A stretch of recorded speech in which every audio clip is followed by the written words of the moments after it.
अस्सलामुअलैकुम।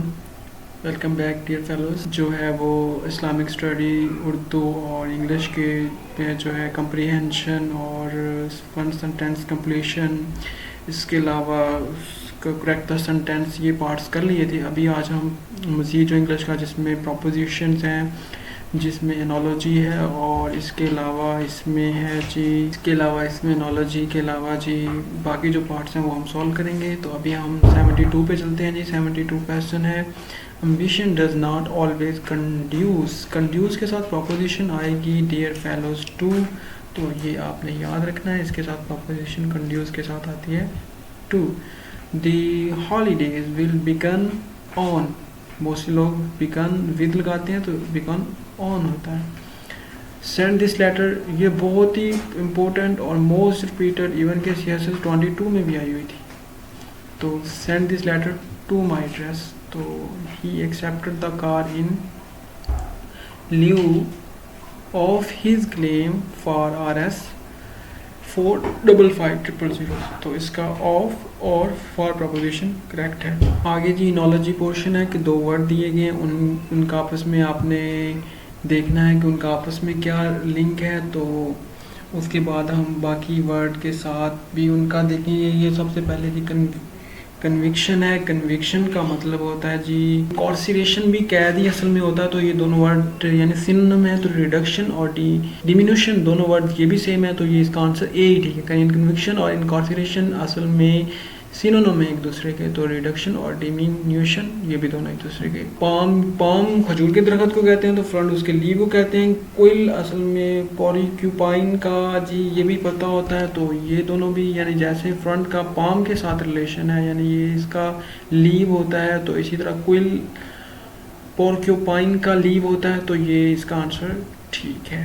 स्पाई आपको पता है, इसको जासूस को कहते हैं। तो क्लैंडस्टाइन इसका जी है जासूसी को ही बोलते हैं। अकाउंटेंट और मेटिकुलस और का अकाउंटेंट, ये दोनों हम मीनिंग है, ये भी ठीक है। और स्पाई और ये दोनों आपस में स्पाई और क्लैंडस्टाइन का जो रिलेशन है वो ये अकाउंटेंट का मेटिकुलस के साथ है। तो फेरल का टेम के साथ जो है जो वर्ड है फेरल, इसका मतलब होता है वाइल्ड, और टेम का जो मतलब होता है, ये दोनों आपस में यहाँ पे एंटीनम है। फेरल होता है वाइल्ड, टेम होता है यानी सुझाया हुआ, समझदार। तो इफेमिरल जो होता है इस वर्ड का मतलब होता है जी आरजी, और इमॉर्टल का होता है लाफानी। तो ये दोनों मुतजाद हैं और ये भी एक दूसरे के मुतजाद हैं। तो यहाँ पे एंटीनम है, इन तीनों में सिनोनिम थे। डॉलर और डाइम कहते हैं 10 सेंट को। 10 सेंट डाइम होता है, डॉलर का 10%, सेंचुरी का 10% आपको होता है, डेकेड होता है। तो इसका आंसर ये है, तो इसका आंसर ये है। तो बहुत ही आसान थे। कन्विक्शन, इनकॉर्सिलेशन, ये दोनों मतलब कैद सिनोनिम है। रिडक्शन, डिमिन्यूशन ये दोनों सेम है। फ्रंट पाम के साथ, कोई पोर्क्यूपाइन के साथ, स्पाई क्लैंडस्टाइन के साथ, तो वही कॉन्टेंट मेटिकुलस के साथ, फेरल टेम के साथ जो मुतजाद इसका रिलेशन है वही इफेमरल का इमॉर्टल के साथ है। इफेमरल का मतलब होता है जी, इसके अलावा जी इसमें 5 आपके साथ पास सिनोनिम है। सिनोनिम 5 पूछे जाएंगे जो यानी क्लोजेस्ट मीनिंग के। तो सबसे पहले है जी समटुअस का मतलब होता है जी शानदार। तो लग्जरियस इसका वर्ड का सही मतलब आएगा समटुअस, लग्जरियस। सैक्रोसैंक्ट अक्सर में सैक्रेड, मुकद्दस को कहते हैं। ये बहुत ही आसान है, सैक्रोसैंक्ट। आगे जी चर्लश वर्ड जो है इसका है जी बोरिश। तो चर्लश का मतलब होता है सरकशी करना, और बोरिश भी सरकशी को बोलते हैं। एक लफ्ज़ आ गया था जी विनो। जो विनो है ये वीड है, वीड यानी घास फूस को कहते हैं। तो विनो ये दोनों हम मीनिंग वर्ड है।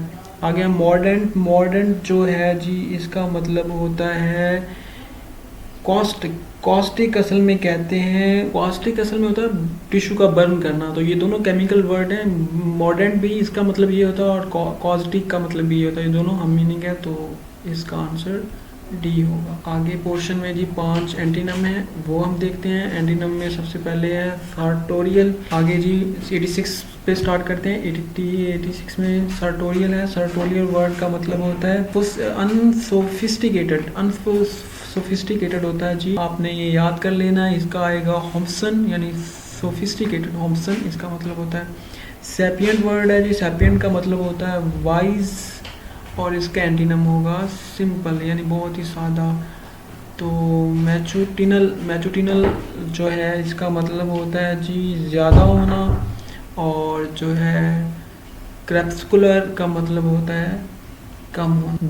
जम्पशन, तो जम्पशन जो है इसका मतलब होता है अगले सलीम, और पैथी होता है कि बेअक्ल होना, मतलब कम अकल होना। ऑब्ट्यूज होता है जी, जो एंगल मोर देन 90 हो तो उसको ऑब्ट्यूज बोलते हैं, अगर लेस देन 90 हो तो उसको एक्यूट बोलते हैं। और ऑब्ट्यूज और एक्यूट ये दोनों मैथमेटिकल टर्म में बोले जाते हैं, तो ये दोनों एक दूसरे के मुतज़ाद हैं। तो डियर्स, यहाँ पे हमारा इंग्लिश का पोर्शन ख़त्म हुआ। अपना ख्याल रखिएगा। इंशाल्लाह नेक्स्ट पोर्शन में हम मैथ का पोर्शन करेंगे, और फिर जनरल नॉलेज, जनरल साइंस और